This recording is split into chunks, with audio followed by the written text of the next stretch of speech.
মহিষাসুর কি শুধুই অসুর ছিলেন? যদি তিনি শুধুই অসুর হতেন তাহলে তাকে কেন স্বর্গ, মর্ত্য, পাতাল তিন লোকে পুজো করা হয়? এবং আমরাও কেন মায়ের সাথে মহিষাসুরের পুজো করি? আপনারা জানেন কি যে চামুণ্ডী পাহাড়ে মহাদেবের সাথে মহিষাসুরকেও পুজো করা হয়? কিন্তু কেন? কে ছিলেন এই মহিষাসুর? নমস্কার, আমি মৃণাল ব্যানার্জি। মৃণাল জ্যোতি চ্যানেলে আপনাদের সবাইকে স্বাগত। অনেকেই জানেন না, শুধু মা দুর্গার সাথেই নয়, মহিষাসুর পূজিত হন উগ্রচণ্ডা এবং ভদ্রকালীর সাথেও। দেবীর এই তিন রূপকে একত্রে বলা হয় ত্রিবিধ রূপ। প্রবল যুদ্ধের পর আরও দুবার মহিষাসুর জন্ম নিয়েছিলেন এবং দেবী তাকে বধ করেছিলেন। এই কারণে এবং দেবীর আশীর্বাদে মহিষাসুর দেব, মানুষ ও পশুর কাছেও আরাধ্য।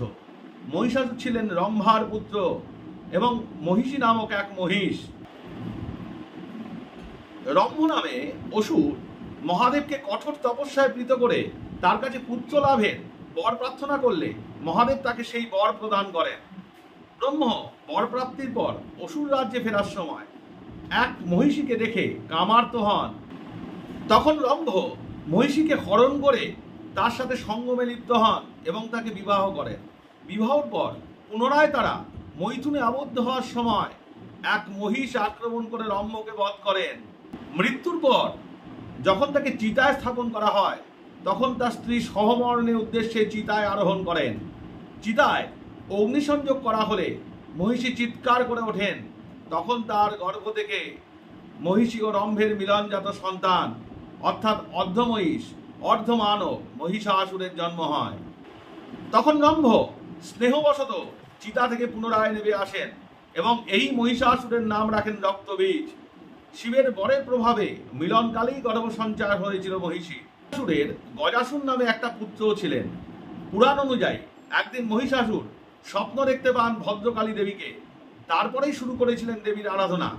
তার আরাধনায় তুষ্ট হয়েছিলেন দেবী। দেবী সাক্ষাতে মহিষাসুরের প্রার্থনা ছিল যে দেবীর হাতে তিনি মরলে তার কোনো দুঃখ থাকবে না। তবে তিনি যেন দেবীর সাথেই আরাধ্য হন এবং দেবী মহিষাসুরকে সেই বর দান করেছিলেন।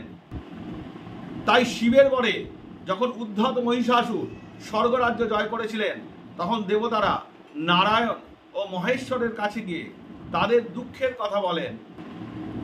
তখন হরিহরের ক্রোধাগ্নি তাদের দেহ থেকে নির্গত হয়, এক বহ্নিচক্রের নির্মাণ করে এবং এর সাথে যোগ হয় ব্রহ্মা ও অন্যান্য দেবতাদের ক্রোধাগ্নি।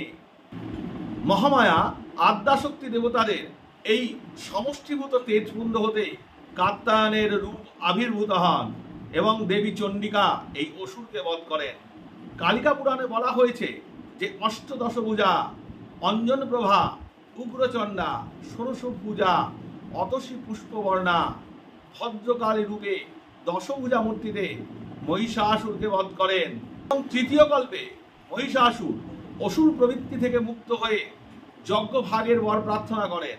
তখন দেবী বর প্রদান করলেও যজ্ঞভাগ দিতে অস্বীকার করেন এবং দেবী বলেন যে তার পদলগ্ন হয়ে মহিষাসুর তিলকে পূজ্য হবেন এবং উগ্রচণ্ডা, ভদ্রকালী ও দুর্গা রূপে মহামায়ার পদলগ্ন থেকে দেব, গন্ধর্ব, মানব, দানব সকলের পুজো পাবেন।